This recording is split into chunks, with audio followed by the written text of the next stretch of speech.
Welcome, welcome, welcome. We are live on Friday for Friday Live, episode 18. This is the Talking Watches edition. I am Hodinkee senior editor Jon Bues, and I'm joined by our fearless leader and founder, Ben Clymer. Hey guys. So Ben, you just got back from quite a big Apple launch in California. Can you tell us about it? Yeah, sure. So I went out there, as I tend to do when Apple does something big in the watch category. This was the launch of Series 3, which looks very much like Series 2 and Series 1 for that matter. You're actually wearing Series 2, I believe. I'm wearing Series 2 right now. And what the big revelation here is that it is now, it can be used not paired to a phone. I shouldn't say that. It is in fact paired to a phone in your own cell phone, but you can use it independently of that phone. So you can in fact take the watch out for a drive, out for a hike, out for a run, and not have to bring the phone with you, which doesn't sound like that big of a deal, but it actually is a huge effing deal because all of a sudden, like, you can basically unpair it and you don't have to take your phone with you anymore. I think this is something that will really give this product new life. And I think another big piece of news that came from that keynote was that Apple is now, according to them, of course, the #1 watchmaker in the world, which is somewhat of a dubious claim. I think, as we all know, we're not sure if it's based on revenue or units or anything like that. It is obviously a large company. It's comparing apples to oranges in some way. But it was a neat launch. To be there at Steve Jobs Theater for the first announcement. I'm an Apple guy. Was a pretty special thing for sure. Yeah, it was such a big news. Now that you can go out there with your Apple Watch and not have it tethered to a phone, that's a real game changer. I think it will be. I really do. I think it'll be freeing in some ways. It's kind of counterintuitive because you have yet another device on you, but to not have to put your phone in your pocket to actually have data connection will be pretty neat for sure. Okay, great. And of course, on the other side of the coin, we had another big watch launch this week. Our own Jack Forster is actually in Switzerland reporting it as we speak. This was, of course, the launch of the Zenith Defy Lab, which debuts a new oscillating system from Zenith. What is the Defy Lab and what is this oscillating system? It's the ZO342. It's a totally new oscillator vibrating at 15 hertz or 108,000 BPH. And what's so cool about this is that it's a one-piece silicon escapement in essence. You can think of it almost as like a compliant mechanism in the form of an escapement because the main parts are all etched from this single piece of silicon. The balance wheel, the balance spring, and the lever are all one.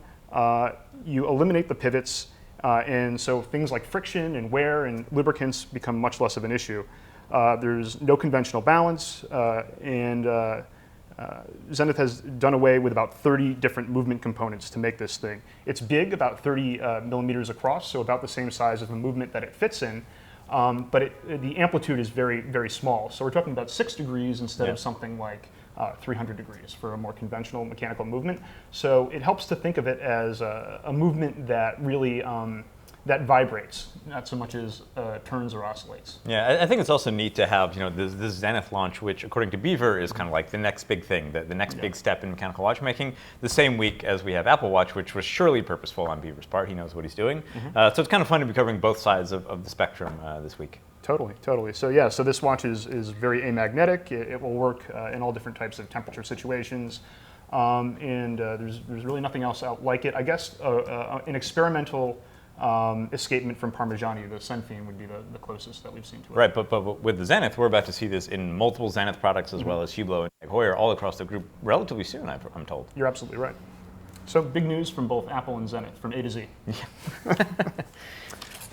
So as we had mentioned, kicking off, this is the Talking Watches episode of Friday Live. So we have asked you to feed us your questions for Ben, but we're going to start with a few of my own, and then we'll get to yours in a little bit. Yeah. So kicking off, we just aired Talking Watches number 30 with Jack Nicklaus.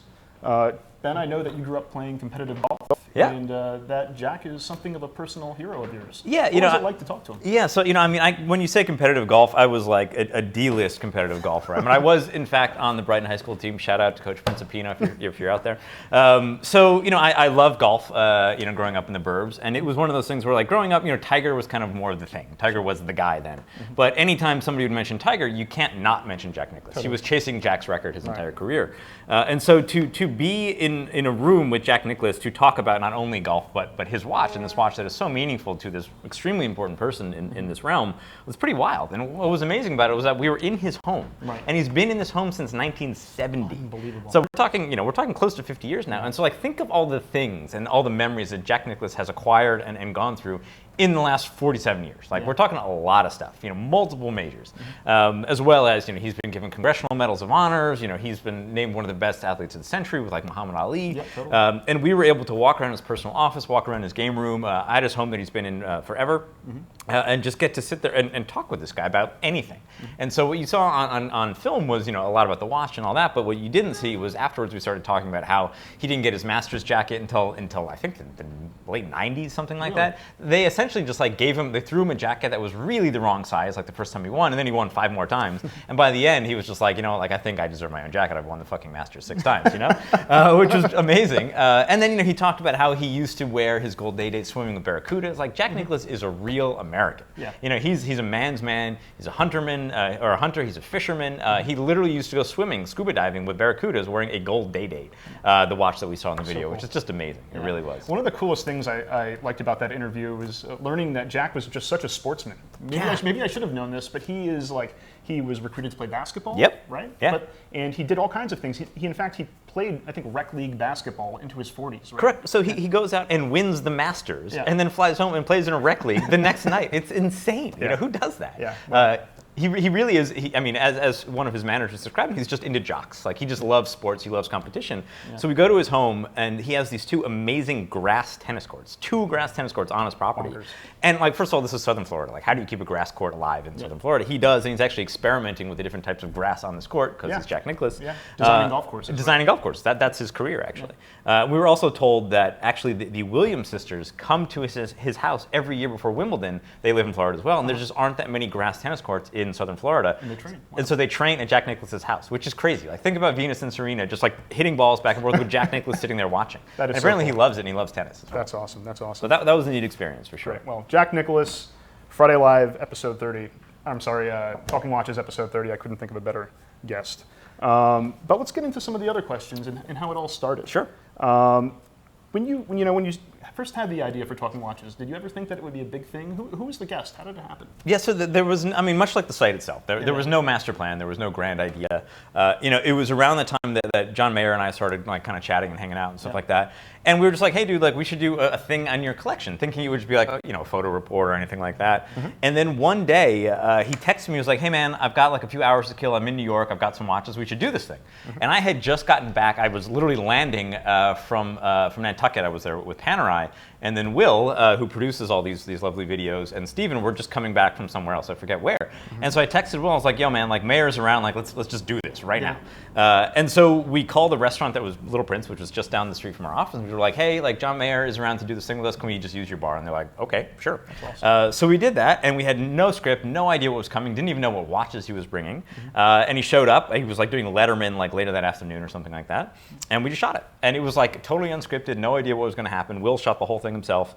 And we just did it, and it was obviously amazing. That day we kind of broke the internet. Like it was everywhere that day.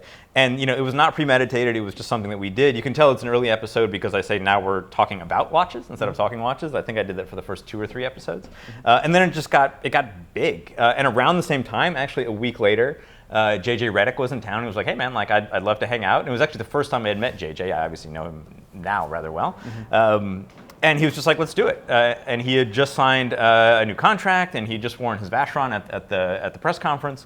And it just became a thing really quickly. And then once we had John and JJ out there, more and more people started contacting us saying, hey, like, I love watches. I would love to do this as well. Such a cool story. And I think we actually have a clip from that interview with John Mayer.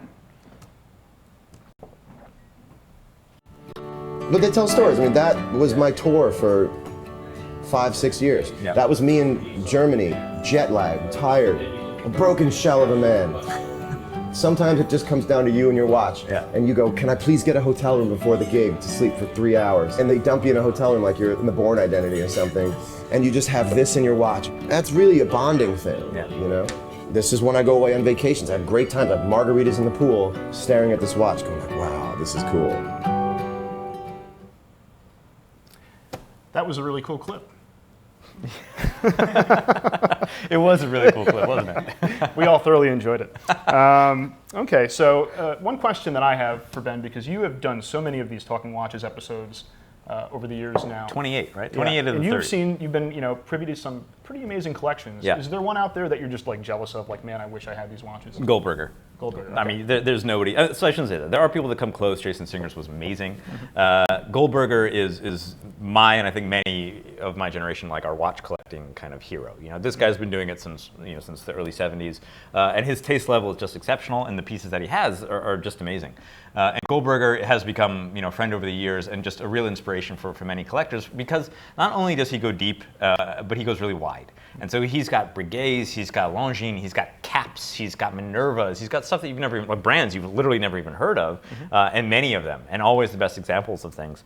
And that was a really, really memorable experience filming it as well, because it was actually the week of the big Daytona sale in Geneva, the lesson one that Christie's held when Aurel was there.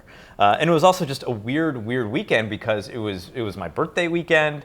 Mayer was there because it was the Grand Prix and it was the Daytona sale. And I just remember, like, we shot the stand-up for John Goldberger outside of the cafe where we shot it. And I with my iPhone, I took a picture of what was going on. And it was Will behind the camera, and then we had William Rohr, who's a good friend and was with us, on one side, and then we had Mayer on the other side watching me do this thing, which was just kind of a surreal experience. Yeah. And then it was that weekend that the Daytona sale happened, and that Talking Watches, I think, yielded one of the most impressive Daytonas, or at least two of them, really, to ever be seen. A veritable who's who of kind of like the collecting world and people who are experts in vintage watches. Yeah, no, absolutely. And didn't something interesting happen? He opened a watch or something for that was Goldberger, right? That was Goldberger. So he opened up, we're shooting this thing, and Will, who is always there to provide the prompts that I'm incapable of, said, hey, Goldberger, can you show us, talk a little about the movements or whatever? And totally unprompted, or totally really unpremeditated rather, he takes this knife out of a cheese board and wipes it on his beautiful check blazer, and just pops the back open of this 4113, which is at the time was like $1 million Rolex. Now it's probably like a $2 million Rolex. And he did it with like so much like bravado and so much like grace. Just like, whoa, like that's not a real thing. That's like a James Bond thing. Like if I did that, I'd cut my wrist open. So cool. It was amazing, and it was one of those things where like we didn't know it at the time, but that became like, I would say, the series' most kind of iconic moments, and it's something that people ask us about all the time, and something that we didn't realize at the time would become so meaningful to us. And so since that happened and we realized how big it would be, we actually went back to the manager of that restaurant, I would say 3 to 4 months after it ran, and we were like, hey man, like, that knife that we used in that shoot, could we have it? And he's like, what are you talking about? Like, why do you want this knife? And we're like, look, it's become a thing, we really want it. And it turns out, by pure coincidence, he was like, that is the only knife that has that color handle, so I know exactly what knife it is, and we got it. And we actually have that knife right here. We've kept it in this case since, I think, 2014. And the goal someday is to auction this off for charity. And so this is kind of breaking news. Like, we've had this knife literally since 2014, just sitting here in the office. And so now at some point we will decide to auction this off with Goldberger for charity. So this is the actual cheese knife. We've had it all along. I don't think many people knew that. And so this is kind of a really special thing to us because, again, so many people were just so kind of dumbfounded by that moment of like immense coolness, Such a great story, and I think that's why we keep coming back to Talking Watches, because it's the ultimate storytelling on video about people collecting watches. I think we have some video of the interview with Goldberger right here. So could you tell us about the movements of some of these?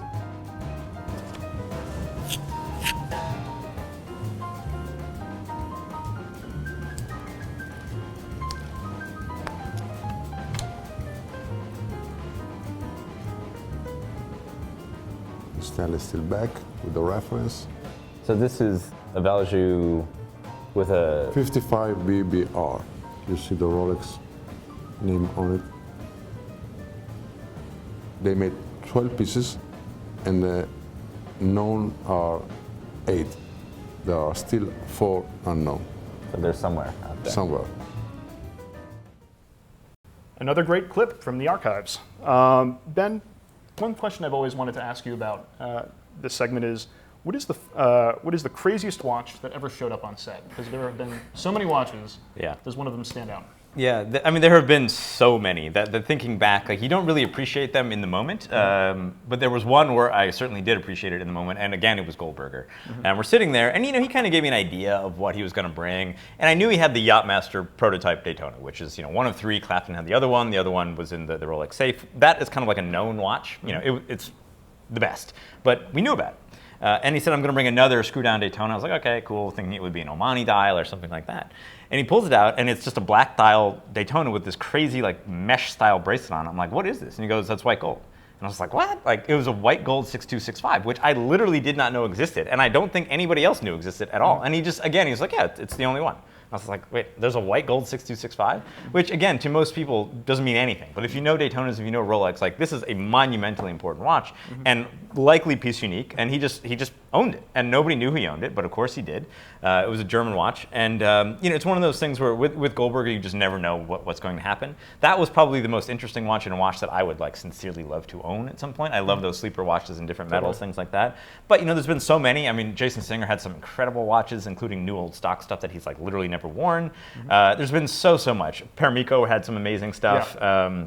The Paramiko collection was amazing. Funny story there is he actually at one point, as many of you may know, he owned the JB Champion, which I think is one of the coolest watches ever made, the Observatory Patek. He owned that watch and sold it like 2 weeks before we shot Talking Watches, and it's like, guy, like you're killing me here. But he obviously brought the heat and brought some amazing things. He brought that set of 570s, the Breguet two-tone 570s. There was actually a fourth watch in that set that he had sold right before. We've all since seen those watches come up at auction, and they all did monstrously well. But the white gold 6265 was really just something that I had never seen before, never heard of, and I think the watch world at large was just kind of taken aback by it. Some cool Longines too, I remember from that. Yep. So he had a really nice waterproof 13CN with a double sign black gilt dial. And again, like whatever Goldberger has is just like the most spectacular, most beautiful example of that watch. And he, as I said, he's really kind of an inspiration to many of us because he's been so passionate about watches for so long and so unrelenting in the drive to acquire these things. Absolutely. Okay. Now, setting watches aside, let's talk about some of the personalities that have appeared on Talking Watches. Who was the most interesting person you've spoken to? I think it's probably Biver. I mean, Biver is such a nut in a great way. He's another larger than life figure. Completely. I mean, larger than life doesn't even do him justice. So we showed up at his house outside Montreux. Will and I, and we knock on the door, and he goes, Ben, I forgot you were coming. And Will and I are just like, oh my God, and we have obviously one day to shoot this because we had to be somewhere else the next day, and we're like, we're fucked, we're just fucked here. There's no question about it. And he goes, look, we'll do it anyway. I'll just grab what I have upstairs. And we're like, okay, this is gonna be like 3 Hublots and some other stuff.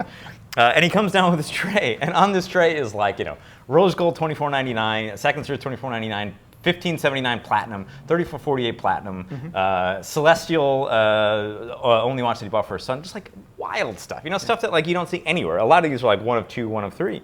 And so we shot the Talking Watches with just what he had at his house, which was amazing. And he's like, oh, had I known, I would have gone to the bank and really pulled some stuff out. And it's it leads me to think what does he have in the bank if he's got this at his house, Fantastic interview. What a get. I remember I was working for a competitor at the time, watching it and being like, I wish I had that interview. Yeah. And I do remember also that you were camouflaged with your surroundings in Mr. Biver's living room. Oh wait, we have the infamous yellow sweater. The infamous yellow sweater. So the story with this, to answer many questions from over the years, I had no idea that Jean-Claude Biver would have yellow wallpaper in his house. And a little backstory. So I'm colorblind. I don't know if you guys know that, but I'm actually colorblind. And one of the colors that I can see always is yellow.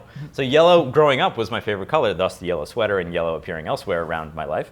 And so I grew up wearing yellow. And so I wore the yellow sweater that day, this very one. And we showed up and what are the odds he has yellow wallpaper? Who has yellow wallpaper? Nobody I know. Jean-Claude Biver. He had some amazing art in there too. He did. I mean, Biver is an amazing collector. It was just a crazy interview because we shot it in his dining room. His wife was making brownies in the kitchen right next door. His dog Lapo, named after Lapo Elkin, was under the table. I think he makes an appearance in the video. It was just a wild thing so cool. to be sitting there with him. All right, let's throw it to a clip of the JCB interview. So before we get into your own collection, this kind of brings up the question we kind of have to ask. Many people say that the Big Bang looks just like a Royal Oak Offshore. 100% looks like. So what? It's not my fault. Whose fault is it? It was based on the idea to take the porthole as the inspiration for the watch case.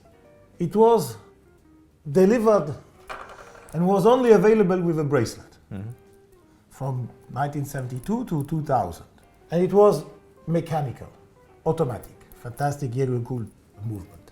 Now, in 1980, Hublot comes and designs a watch that is inspired by the porthole. So when people say it looks similar, I say yes, because it's a similar idea. Both took the porthole as an inspiration for the watch case. Even this one is a little bit an inspiration of the porthole. Jean-Claude Biver, a larger-than-life personality and a guy that we owe a lot to in the watch industry, for sure. Yep. Ben, one more for you, from me. Do you consider the subject when you decide which watch you're going to wear onto the set for Talking Watches? Of course. I mean, I wake up every day of my life and consider what I'm doing that day, and that's how I decide what watch I'm going to wear. So when I did the John Mayer one, he's a Patek guy, so I wore my Patek 3940. When we did Goldberger, he's a vintage, kind of complicated guy, so I wore my Universal Tri-Compacts. So yeah, no question about it. I mean, I want to also kind of like set the mood and fit the whole vibe of the production. So yeah, I mean, I'm definitely considerate of what other people are wearing, and as I said, I'm considerate of what I do every day with the watch choices that I make, for sure. Absolutely. Okay. One more from me, then we're opening it up to you guys. Who's the guest that you want to have on next? That's interesting. So we've got a few in the can right now, and many of them are really awesome. One that, so there's Eric Clapton, there's Ellen, there's the people that always kind of, are brought up, and those are obvious. I'd love to have Bill Clinton. Yeah. Clinton, I was lucky enough to meet once at a Norman Mailer literary festival in the past. He was wearing a Zenith at the time. Oh, really? I know for a fact he owns at least one or two Langas. He's got a few Panerais. I know he's got some Pateks and Rolexes. Some APs as well. Got some APs. Yeah, he did something with AP back in the day. So Clinton is somebody that I know is really, really passionate about it. It's obviously a little bit tricky. I mean, less tricky now than last year, perhaps. We've never reached out to him, honestly. So if you're watching, Bill, we'd love to have you on. Give me a call. We'll publish my number down on the screen. Just kidding. Clinton is somebody that I think would just tell some great stories. Because he wore Timex and stuff while he was in office, but like very famously, right? Yeah, in the campaign. Yeah, in the campaign. But there's some amazing stories he has about some of these other watches. Okay, great. So now we're going to open it up to questions from the audience. Derby Watches asks, you have been fortunate to sit with a number of individuals spanning age, class, profession, etc. But is there one characteristic that you would say ties these individuals as passionate watch collectors? Yeah, I mean, it's kind of a canned answer, but it's true. Like these guys are deeply passionate about whatever they do. In John Goldberger's case, it is in fact watches. In John Mayer's case, it's about music and watches. So many of these guys have so many other passions in life: art collectors, just kind of appreciators of fine things and the craftsmanship that goes into it. So beyond the obvious, I would say there's not one trait that is kind of universal. But these guys just care about the details, and I obviously do too. And so it's just a lot of fun to share it. And again, that's the other thing. Is like we've had guys that are big collectors and then are kind of friends of the show that say, Talking Watches isn't for me because I don't want to share all that I've collected and all that I've done. These guys are okay and confident enough and comfortable enough to share all that they've acquired, which is not a universal trait for sure. For sure. Edu Reader asks, how long does filming usually take to get to a 7 to 10 minute cut? It probably takes about 7 to 10 minutes. Will doesn't work that hard on it at all. It's just an easy thing. We shoot it on an iPhone. No, it takes about a day, honestly. The filming itself probably lasts about an hour to get like 10 minutes of usable stuff. Will is a master at kind of piecing it together. And then the B-roll, making sure we have the assets. Because if it was just myself and person X on camera for the whole 10 minutes, it would get pretty dull. So the B-roll takes a long time. So what we typically do is we schedule half a day with the subject and then a full day with their watches. So typically the watches are left behind with us and we shoot the B-roll afterwards. But it takes a lot of coordination to get these set up in the first place. Okay. Melee3 asks, or rather suggests, it would be really cool to have an episode featuring the, quote, every man, every woman collector. Yep. One who can't afford the high-end pieces but is striving to buy within his or her means. What do you think of that? I love it. I mean, we've toyed with that idea. It's a matter of just finding the right personality. Yeah. And we would love to do it. And we know that there are many collectors out there that are not opening $1 million watches with cheese knives, but they would love to. And so if we come across the right candidate or the right person that has the right personality and the right outlook towards life, we would love to do it. And we have made a conscious decision to focus on more kind of like approachable pieces anyway, and so we would love to do it. So if you guys have any ideas or suggestions, I mean, leave them in the comments and we'll consider it. And then there were some popular themes, so I'm sorry if you don't get credit for asking this question because a lot of people asked something quite similar. One of them was, when will we see a Talking Watches with Ben Clymer as guest? Ben, will you let me interview you? Maybe. It's one of those things, like we've toyed around with this idea a little bit. Even though I throw myself out here often, like I'm kind of a private person. So I think at some point, JJ and John have both expressed interest in hosting as well. So maybe we could do like a 3-way hosting. That'd be very cool. So I think at some point it's possible, but it's like the site has never been about me. It's always been about the other people. So I've been a little bit reluctant to do it. But at the end of the day, we're coming up on the 10th anniversary, believe it or not, of Hodinkee, and it might be a fun way to celebrate that. Although no promises. Another popular request was for female guests and hosts. Yeah. Do we have any plans to do that? Yep, so we have one female guest lined up very soon. We have a very talented and approachable female host in Miss Cara Barrett-Finan over here. So I think in the not too distant future, you'll definitely see something like that pretty soon, for sure. Great, and now we'll open it up to some live questions that are coming in via the YouTube channel. Michael Kennedy asks, ever have a celeb run in where they've told you that they're a fan of Hodinkee? Yes. Okay. Let's see. Adrian Chanis says, are you planning to auction that sweater too? If we want to, maybe I'll just give does anybody want the sweater? If anybody leaves a comment, I'll just give it to them. First person to respond can have the sweater, my gift. Okay, Gray wants it over here. Okay. No, but seriously, at some point, I will give away the sweater, maybe today. I don't wear it too often anymore. Rippy asks, perhaps the team can do an episode of Talking Watches all about the Hodinkee watch editions. Yeah. How the idea came about, the concept, and the thought process of creating each watch, and share some behind-the-scenes collaboration with each of the watch brands making the watch. Yeah, I don't know if that fits into like the Talking Watches theme so much, but I would love to do that because there's so much that's gone into the development of all these watches, from the MB and F all the way through the most recent, and many of it involves all of our team, or a significant portion of our team. Obviously, not just myself.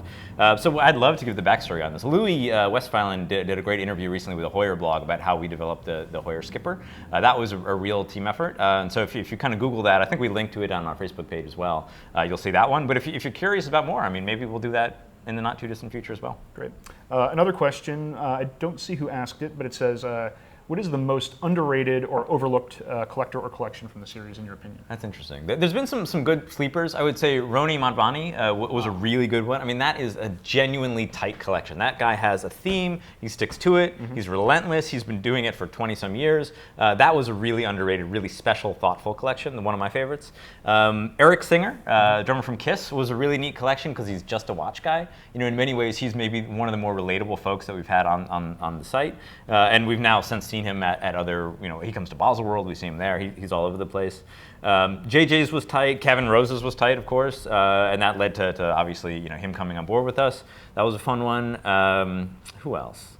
I mean, Jason Singer, even though it's certainly not underrated, but like, to have that type of collection in the United States is remarkable. I see and meet not so many, but I meet a handful of these guys that are like really collectors at the next level, and they're always Italian or often German, sometimes British, but to find a collection like that, at that scale in Arizona, it's crazy. And that was a pretty neat one for sure. Do we have time for a couple more? Okay. Dylan's here asks a question. What tips do you have for building a watch collection? Yeah, I mean, the one thing that I'll say is like, don't be afraid to buy and sell. I have owned lots and lots of watches, and you never really know if a watch is for you until you own it. So I would say, if you have an inclination that you might like a watch, just buy it. And if you don't like it, just sell it. And I think that is something that I learned from Jason Singer and even from John Goldberger. You have to do it. Don't be afraid to buy and sell. And just expose yourself to as much as possible, because there's so much out there you don't know. And I've learned stuff through many of the Talking Watches that I've done, and certainly being around elsewhere. But be okay with admitting that you don't know something, and try to learn from as many people as possible. However, make sure that you know who you're around and who you're dealing with, because many of these guys are just trying to sell you some shit. We have a question from a friend of the show, a great guy, Jeff Stein, who asks, any idea how this affects your color blindness affects your view of certain watches, Patina, the Hoyer Skipper? Yeah, it's tricky at times, honestly. You know, it's one of those things where like sometimes I'll miss like a red trait or a red line on a dial, things like that. That is the most Jeff Stein question you could possibly imagine, by the way. Thanks, Jeff. It's one of those things like where I do miss some of the details every now and then because I am colorblind, but I survive. MCV asks us what we're wearing today. Okay. We actually haven't covered that yet. Yep. I'm wearing the Apple Watch Series 2 in honor of the recent launch. I know Ben got to look at the new one. Yeah. But yeah, this is what I'll be rocking until the new one comes out. Nice. And I'm wearing a Universal Corelli split-second 24-hour dial chronograph. And this one, I wore this today because it has a connection to talking watches. And so Universal is something that I obviously love and have loved for a long time. And this watch is kind of, it's been around, people have known about it for a long time, but the very first time I got to see one of these, and again, it's a split-second, 24-hour dial, 42-millimeter watch, just a weird From what thing. year is that? So this is from 1945. And so the first time I got to see this watch was in Talking Watches with John Goldberger. And I don't know if we have it here, but I have a photograph of my Tri-Compacts with that watch, with his version of this watch. And I saw it in Talking Watches and I was like, wow, like I just need this thing, And I told him right then and there, I was like, if you ever find another one, let me know. And so not too long after that, he sent me an email and said, I know of one potentially for sale if you want it. And I ended up buying it, and now here it is. And this is one of my favorite watches. There's just nothing like it. I love split seconds. I love Universal. This is kind of the big boy Universal. And it's just a neat watch. It really is. Amazing.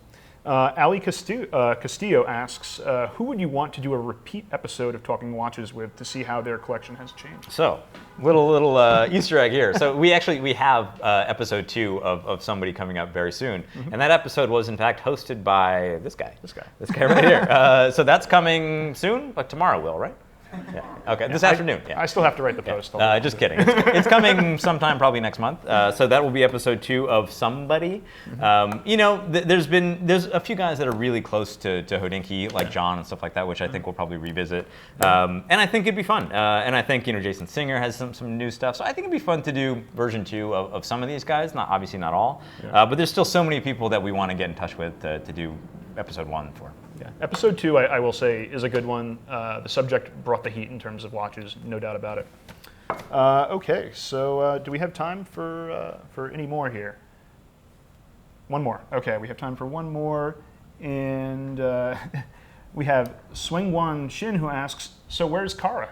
She didn't show up for work today. I have no idea where she is. It's actually like a real problem.